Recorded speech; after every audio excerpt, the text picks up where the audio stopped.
Alors Covid, l'épreuve de la grande manipulation. Honnêtement, les Twitter Files, les dossiers Twitter, vous savez, c'est les dossiers que sort Elon Musk depuis il est propriétaire de Twitter, dans un silence médiatique retentissant, total, et pour cause, puisque ça casse complètement le narratif. Ces Twitter Files-là sont édifiants. Au même moment, vous avez cette loi incroyable aux États-Unis et le professeur Raoul qui sort du bois. Bref, je commence par les Twitter Files, que Elon Musk lui-même sur son compte Twitter ce 18 mars a qualifié de très important, dossier très important. Ils ont été sortis par le journaliste indépendant Matt Taibbi sur son Twitter le 17 mars. Beaucoup de tweets à la suite, mais là je vous traduis les choses. Et c'est le 19e dossier Twitter. Le titre, le projet viralité, retenez bien ce nom, le projet viralité, qui est un projet officiel aux États-Unis, et la censure des histoires vraies. En fait, c'est comment se met en place tout un mécanisme pendant le Covid pour censurer des histoires vraies scientifiquement, mais qui ne rentrent pas dans un narratif de peur et de contrôle. Mais là, maintenant, on s'en doutait bien, mais on a les preuves solides, on a les mails, tout est publié, les copies d'écran, il y a tout. Je vous explique. D'abord, Matt Taibbi commence par donner un résumé de l'affaire, je cite, « Le gouvernement, le milieu universitaire et un oligopole d'entreprises concurrentes se sont rapidement organisés derrière un effort secret et unifié pour contrôler les messages sur le Covid. » C'est écrit en toutes lettres.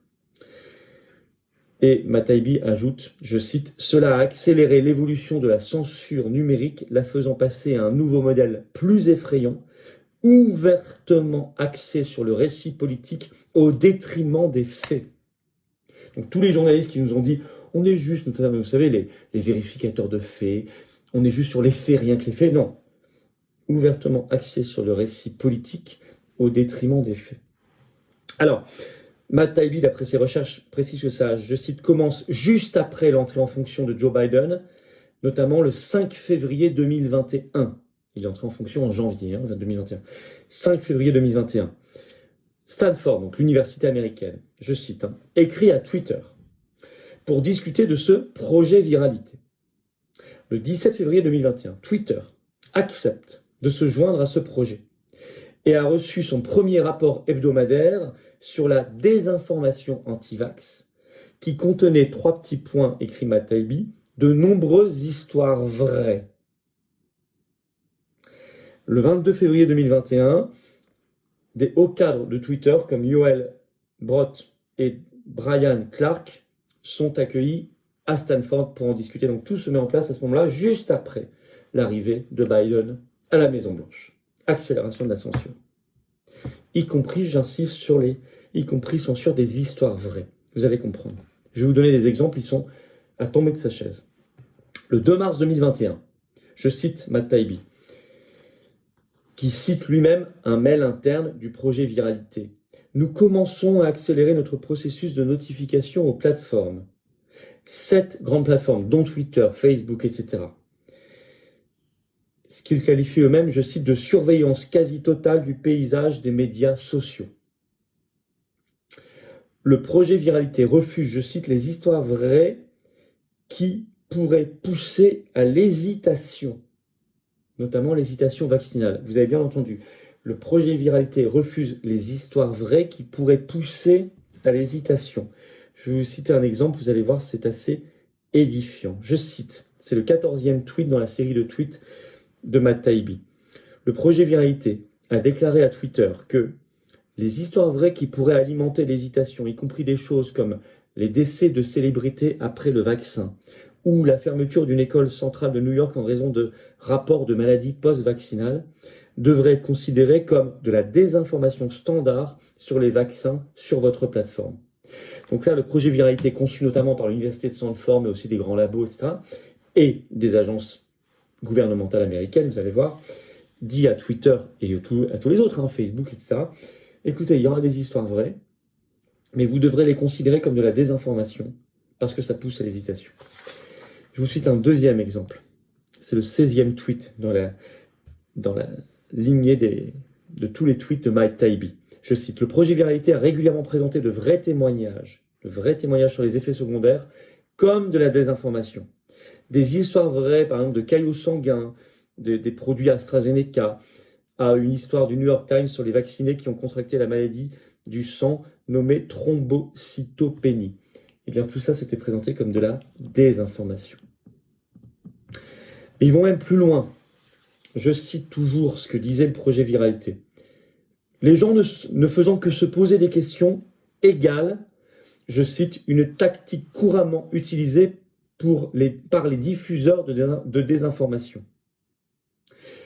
C'est-à-dire que si vous arriviez sur Twitter en disant « moi je me pose des questions sur le Covid, je me pose des questions sur les produits, les injections, etc. » ou le masque obligatoire, ou le confinement, ce que vous voulez. On dit non, tout ça c'est une tactique couramment utilisée par les diffuseurs de désinformation, vous êtes un désinformateur. Rien que se poser des questions. Mais de la même manière, je cite toujours Matt Taibbi, un rassemblement mondial pour la liberté prévu sur Telegram a été considéré de la même manière comme de la désinformation. C'était juste un rassemblement mondial pour la liberté. Le 2 juin 2021, le projet écrit un mail à Twitter. Il est écrit dedans, je cite, « Le projet Viralité va se concentrer sur un récit de plus en plus populaire sur l'immunité naturelle. Et ce récit de plus en plus populaire sur l'immunité naturelle les gêne.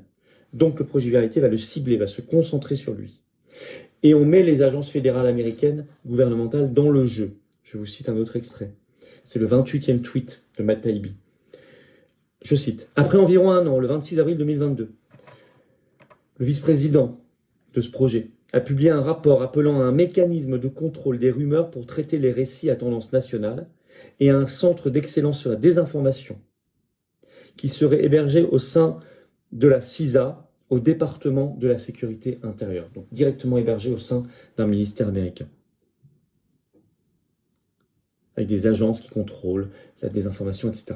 Je cite toujours, « Le projet Viralité a affirmé dans son rapport final qu'il s'agissait de désinformation que de suggérer que le vaccin, l'injection n'empêche pas la transmission. » Or aujourd'hui, on sait que c'est la vérité, ils l'ont dit eux-mêmes. Pfizer l'a dit lui-même. Mais aussi, c'était considéré comme la désinformation que de dire que les gouvernements envisageaient d'introduire les passeports sanitaires. Alors on sait que ça s'est fait, donc ça n'était pas de la désinformation. Je vais vous lire un autre extrait qui est complètement édifiant, qui est même orwellien. C'est le 32e tweet de Matt Taibbi. Je cite. « L'un des 4 principaux partenaires, Graphica, financé par le Pentagone, a expliqué dans un rapport sur Fauci que parce qu'on ne peut pas faire confiance au public pour porter des jugements par lui-même, il doit être protégé des vérités qui pourraient saper sa foi en l'autorité. » Réécoutez bien cette phrase. « Puisqu'on ne peut pas faire confiance au public pour porter des jugements par lui-même, il doit être protégé des vérités qui pourraient saper sa foi en l'autorité. » C'est écrit en toutes lettres. Ça, c'est du Orwell dans le texte, mais c'est la réalité. Au même moment, voilà pour ce Twitter Files, vous en conviendrez avec moi, assez incroyable. Mais faites-le circuler, c'est important. Abonnez-vous à cette chaîne, par exemple, petit bouton en dessous, vous cliquez sur s'abonner, c'est instantané, c'est gratuit, je vous l'ai dit, ça fera mieux circuler ces vidéos, et notamment celle-ci qui est importante. Mais au même moment, le 14 mars, le 15 mars, sur son compte Twitter, professeur Raoult met des choses fracassantes. 14 mars, tweet, qui est toujours en ligne bien sûr. Hein. Les masques, le confinement, n'étaient pas basés sur la science, mais sur l'autorité politique. Et dans ce même tweet, Raoult évoque les fameux lockdown files qui sont sortis au Royaume-Uni. Je vous en ai fait plusieurs vidéos. Ça y est, Raoult en parle, en toutes lettres. Le 15 mars, il écrit, dans un autre tweet qui est toujours en ligne sur son compte, qu'il y a des myocardites et troubles du rythme mortel chez les ados et des jeunes hommes qui, eux, ne meurent pas du Covid. Et il cite une étude qui vient de sortir. Donc là, on commence à entrer vraiment dans le dur. Et grâce aux républicains américains qui ont fait le boulot au Congrès américain, parce qu'ils sont majoritaires depuis janvier, vous le savez, à la Chambre des représentants, le 21 mars, Joe Biden a été contraint de promulguer une loi de transparence sur les origines de la pandémie de Covid-19, qui avait été votée 11 jours avant le 10 mars par le Congrès américain sous pression des républicains. Le 21 mars, l'agence AFP parle même, je cite, du fait qu'il va déclassifier et publier le plus d'informations possible. Tout ce que je vous ai dit là, ça tient dans même pas une semaine d'intervalle. Tout ce qui vient de sortir comme vérité. C'est Twitter Files, c'est déclaration de Raoult, cette loi américaine très importante qui vient d'être promulguée. Alors, j'ajoute une chose. Dans le projet viralité, on le voit dans les tweets, enfin dans les mails qui ont été révélés dans les tweets de Matt Taibbi, il y a une référence absolue, un personnage, Anthony Fauci. Il revient partout, comme la référence de la vérité. En conclusion, tout ça semble incroyable, mais est vrai. C'est orwellien. C'est à faire savoir le plus possible, je vous l'ai dit, à faire circuler. Envoyer, diffuser cette vidéo. Je vous signale qu'on a le même orwellisme aujourd'hui sur l'Ukraine, où il y a le bien et le mal, comme à l'époque. Et il y a sur l'Ukraine, comme sur le Covidisme, il y a la désinformation. Ce sont les mêmes processus, ce sont les mêmes méthodes, ça s'appelle le mondialisme. Il faut les casser, il faut les comprendre, il faut s'en libérer. Pour ça, il faut être au courant. Je demande une chose, je réédite ma demande de Twitter Files pour Twitter France, pour Véran, pour Macron, pour Castex, pour Édouard Philippe, pour Buzyn, mais aussi pour Ursula, au niveau de l'Union européenne. Commission, on veut tout savoir. Si Elon Musk peut entendre cela, qu'il fasse le même boulot pour Twitter France. On apprendra plein de choses. Faites pression, n'hésitez pas. Giat, kakut po bali? Monsieur, monsieur! Monsieur, kakut po bali,